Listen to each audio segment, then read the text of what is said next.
Third class में है, तुम्हारी औकात क्या है हमसे बात करने का? एक प्रिंसिपल ये बात बोलेगा बच्चे को? अभी लड़कियां यहाँ आई है, उनको हॉस्टल से निकाला जा रहा है। तुम बिहारी है, तुम्हारी क्या औकात है? बिहार की बौद्धिक राजधानी स्थित दरभंगा इंजीनियरिंग कॉलेज में छात्रों को अपमानित करने के लिए यहाँ के प्राचार्य श्रीमान संदीप चौधरी इन शब्दों का प्रयोग करते हैं। ये आरोप है यहाँ के एक दो नहीं बल्कि सैकड़ों छात्रों का। प्राचार्य संदीप चौधरी के छोटे से कार्यकाल में छात्रों का यह तीसरा सबसे बड़ा प्रदर्शन है और यह तीनों प्रदर्शन प्रिंसिपल साहब की बर्खास्तगी को लेकर है। गुरुवार को तो छात्रों का धैर्य जवाब दे गया। सुबह करीब 10 बजे से ही छात्र छात्राओं का हुजूम प्रिंसिपल साहब के विरोध में प्रदर्शन करने लगा। उनको हटाने के लिए नारेबाजी होने लगी। मामला बढ़ता देख पहले स्थानीय मब्बी थाना की पुलिस पहुंची, लेकिन जब हालात संभले नहीं तो कई और थानों को बुलाया गया, लेकिन तब भी छात्र शांत होने का नाम नहीं ले रहे थे।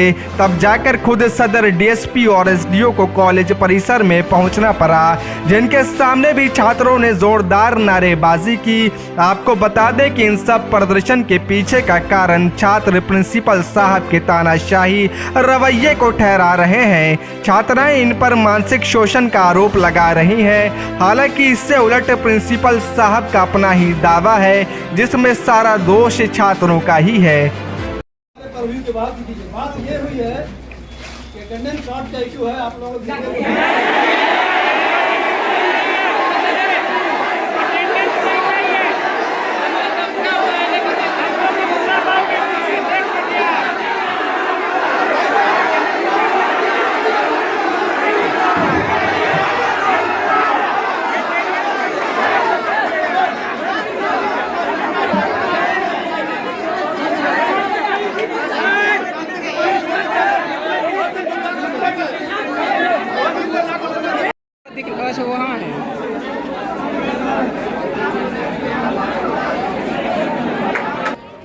काफी हो गया, शांत रहिए। हम लोग आपकी बात को समझ चुके हैं। आपकी बातों को जो कंसर्न अथॉरिटीज है उन तक पहुंचाया जाएगा। ये हल्ला गुल्ला से कुछ समाधान नहीं निकलना है, ज्यादा हल्ला गुल्ला नहीं करें, समाधान नहीं निकलना है। अटेंडेंस का इश्यूज है, जो भी इश्यूज है उसको एड्रेस किया जाएगा। प्रिंसिपल साहब से बात हुई है, अभी आप लोग ये सब समाप्त करें, घर जाएं। अभी चीजें राइटिंग में आएंगी, तो अभी सारी चीजें जो आप लोगों की डिमांड है वो राइटिंग में आएंगी, उसको रिपोर्ट की जाएगी। हम मानसिक रूप से परेशान हैं तो उसको हम एड्रेस करेंगे, लिख के रिपोर्ट किया जाएगा उसको।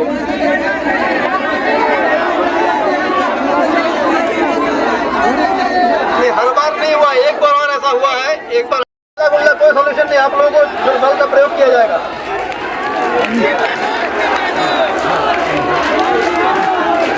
फर्स्ट ऑफ ऑल कि हम लोगों को बिहारी को एक थर्ड नहीं सिखाया जाता है। You are third class Bihari, तुम्हारी औकात क्या है हमसे बात करने का? एक प्रिंसिपल ये बात बोलेगा बच्चे को और बोलता है तुम अपनी लाइफ में कुछ नहीं कर सकते हो, ये बोलेगा एक बात को। और दूसरी बात कि सर हम लोग को मानसिक रूप से उत्पीड़न किया जाता है, लाइक कभी ये रूल कभी ये रूल, मतलब इतना टॉर्चर है ना कि हम लोग झेल नहीं पाते हैं। चाहते हैं आज सुसाइड कर ले, इस तरीके से नौबत आ जाता है। और दूसरी बात कि सर हर छोटी छोटी बातों पर फाइन लगाना हाई अमाउंट में, ये सब चीज़ें, या हर समय नया नया नोटिस निकालना, या और भी बहुत सारे रूल्स हैं। लाइक कॉलेज के पास कोई चीज़ का फंड नहीं। और दूसरी बात ये कॉलेज के पास फंड आती भी है तो हम लोग का पहुंच नहीं पाती है। और दूसरी बात कि 3-4 महीने से कॉलेज में पीने का पानी तक नहीं है, लेकिन क्लास चलेंगे, बच्चे आएंगे, कॉलेज करेंगे। लैब में इंस्ट्रूमेंट नहीं है लेकिन बच्चे लैब जाएंगे। CS डिपार्टमेंट में प्रोफेसर नहीं है लेकिन क्लास चलेंगे। सी में प्रोफेसर नहीं है, 4 प्रोफेसर है, कैसे क्लास चलेंगे आप बताइए सर? 6 बच्चे हैं, 4 प्रोफेसर है, कैसे होगा? कौन प्रिंसिपल आप लोग को जैसे प्रताड़ित करते हैं? सर जैसा कि मैं बता दूं कि हर एक रूल्स होता है, हमने रूल्स पे स्टिक रही है। जैसा कि सर हम लोग को इंटर्नशिप के लिए कहा गया था, तुम लोग सेमेस्टर ब्रेक पे इंटर्नशिप जाना, ठीक है। लास्ट में क्या कहा कि तुम लोग इसके बाद कर लेना, और जिस दिन एग्जाम था उसमें क्या बोलता है कि तुम लोग अब कर लेना। तो आज एग्जाम है, आज हम लोग का इंटर्नशिप का सर्टिफिकेट देना, आज हम लोग कैसे कर लें इंटर्नशिप? प्रिंसिपल उनका बहुत ज्यादा तबीयत खराब था, उसके पास मेडिकल था, फिर भी उसको एग्जाम नहीं देने दिया गया है। एक लड़की को 4 साल कितना मुश्किल से मिलता है वो हम लोग जानते हैं। आप उसको कैसे रिटेन करवा सकते हो? क्या आप उसके घर के पास जाकर 1 साल मांगोगे? उससे देंगे उसके पेरेंट्स? आप किस हक पे उसको रिटेन करवाए हो, उसको बैक लगवाए हो? यहाँ पे धमकी दिया जाता है कि मेरे पास बहुत पहुँच है। कहाँ तक पहुँच है? आप किसके तक जा सकते हो? हमारे पास का कोई राइट नहीं है। हम राइट नहीं है हमारे पास, हम नहीं एक्शन ले सकते। अगर हम यहाँ पे प्रोटेस्ट करने आए हैं तो हमें बोला जा रहा है कि हमको कॉलेज हॉस्टल खाली कर देना है। आज रात में अगर लड़की का घर दूर है तो वो कहाँ जाएगी? हम लोग के पास हक नहीं है।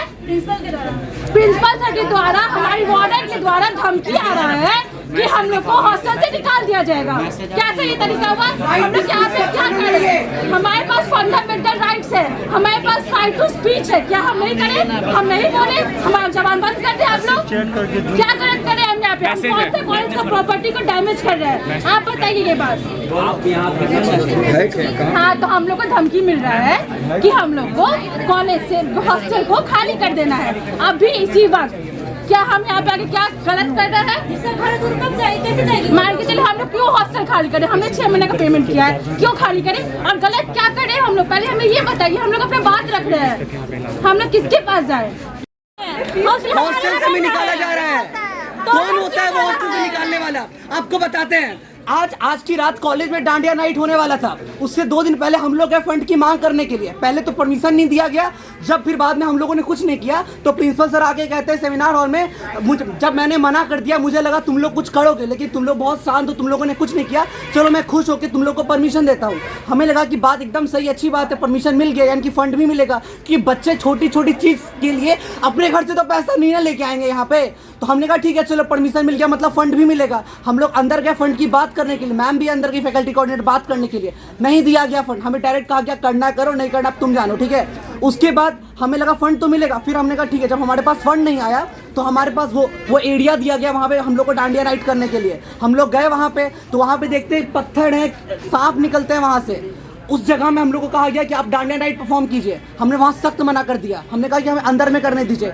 जब बात किया गया अंदर में करने के लिए तो वो कहते हैं कि कोई ज़रूरत नहीं है, मैं परमिशन नहीं दे सकता, मैं तुम लोगों को नहीं संभाल सकता। और नोटिस में पता है क्या लिखा जाता है? डांडिया नाइट होने वाला, अगर 7 बजे तक बच्चे लड़के खाली नहीं करेंगे तो उनके ऊपर सख्त कार्रवाई की जाएगी। सांस्कृतिक कार्यक्रम के नाम पे हम लोग क्या करें? इनकार की बात। सारे बच्चों को ईयर बैग का धमकी मिलता है। सारे प्रिंसिपल के द्वारा, संदीप तिवारी के द्वारा इनकार किया जा रहा है। हम लोग कुछ भी करेंगे तो फंड हमें नहीं मिलेगा, जबकि कॉलेज को फंड आता है इन सब चीजों के लिए।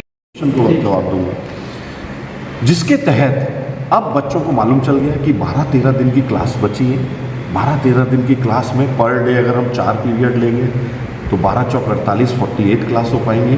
7 क्लासेस लेंगे, 12 7 जा आप समझ ही रहे हैं, 12 पंजे 7, 12 6 72, 12 7 84, 84 क्लासेस हो पाएंगे। 84 क्लासेस के बाद बच्चों को मालूम चल गया कि हम 100% डिटेन हो रहे हैं। वो जो 50 से 100 बच्चे हैं जो डिटेन हो रहे हैं, जो बिल्कुल सुधरना नहीं चाहते, सुबह के टाइम में आज जब हम कॉलेज खोलने के लिए कॉलेज टाइमिंग में हम सब वहाँ पहुँचे तो ताला लगा हुआ था, खोलने नहीं दे रहे थे। और फर्स्ट ईयर के बच्चे जिनका अभी 15-20 दिन पहले ही सेमेस्टर स्टार्ट हुआ है, जिन्होंने अभी एडमिशन लिया है, जो 100% क्लास में रह रहे हैं, उन सबको वहाँ रोक लिया, वापस नहीं जाने दिया। ये रैगिंग वाला केस आप समझिए, उनको बंधक बना रखा है। फर्स्ट ईयर वाला तो अभी आया है ना, उसका तो एक्सपीरियंस अच्छा ही है, वो तो ना हम पे ब्लेम कर रहा है ना किसी पे ब्लेम कर रहा है। तो ये कहानी है, ये 50-100 बच्चे जो डिटेन्ड हो रहे हैं, they are trying to manage this institute as per their terms and condition. दूसरा क्वेश्चन जो आपका था वो ये था, ये क्यों बैठे हैं? वो इसलिए बैठे हैं कि विश्वविद्यालय ने, हायर अथॉरिटीज़ ने अचानक 75% का कैसे कर दिया। मैं 90s का बीटेक हूँ, तब भी यही रूल था। जो बच्चों के बीच में ये चल रही थी कि बायोमेट्रिक अटेंडेंस करके क्लास ना करना, वो सारी इल प्रैक्टिसेस बंद हो गई है। सर, बच्चे का कई सारा आरोप लगा रहा है आप पर कि हमारे प्रिंसिपल के द्वारा कई प्रताड़ना किया जाता है। इस संबंध में सर आपका क्या कहना है? देखिए, कुछ तो लोग कहेंगे, ये तो आपको देखना है। ये मैं ये कहूँ कि जो बच्चे ही 100% सही हो सकते हैं या मैं ही सही हो सकता हूँ, मैं जो आपसे बोल रहा हूँ, आप लोग मीडिया के पर्सन हैं, आपके यहाँ भी बच्चे होंगे, आपके भी छोटे भाई होंगे, आप भी स्टूडेंट का इंटरव्यू लेते रहते होंगे, आप अंदाज़ा लगा सकते हैं। जब सब कुछ सही चल रहा हो और मेरी 100% अटेंडेंस हो, मैं ना फंस रहा हूँ, उस समय टाइमली क्यों नहीं आरोप लगाया गया? सर, बच्चे का ये भी कहना है कि हमारे प्रिंसिपल के द्वारा जो है बार बार धमकाया जाता है। अब मेरे पास इतना टाइम तो है नहीं बच्चों को धमकाऊं। अगर मैं बच्चों को क्या धमकी दूंगा, एक बात तो बताओ, जो मेरी पोजीशन है, मेरी पोजीशन तो गार्जियन वाली है, मैं उनको क्या धमकाऊंगा? आप मुझे ये बताओ, एक प्रिंसिपल बच्चे को कहाँ धमका सकता है? और ये बच्चे धमकने वाले हैं। दूसरा क्वेश्चन, आपको ये लगता है ये बच्चे धमकने वाले हैं जो बाहर खड़े होके कह रहे हैं रेजिग्नेशन दो, मैं बीपीएससी द्वारा सेलेक्ट होके आया हूं, दे कैन नॉट चूज। ये डिसीजन डिपार्टमेंट की होगी, मैं यहाँ क्या काम कर रहा हूं ये डिपार्टमेंट डिसीजन लेगा। और आरोप पे मैं कुछ भी नहीं कहना चाहूंगा आप लोगों से, आप सब मुझे समझदार दिख रहे हो, आप उनकी भी बात सुनना, मेरी भी बात सुनना, आपको मालूम चल जाएगा सही कौन है गलत कौन है।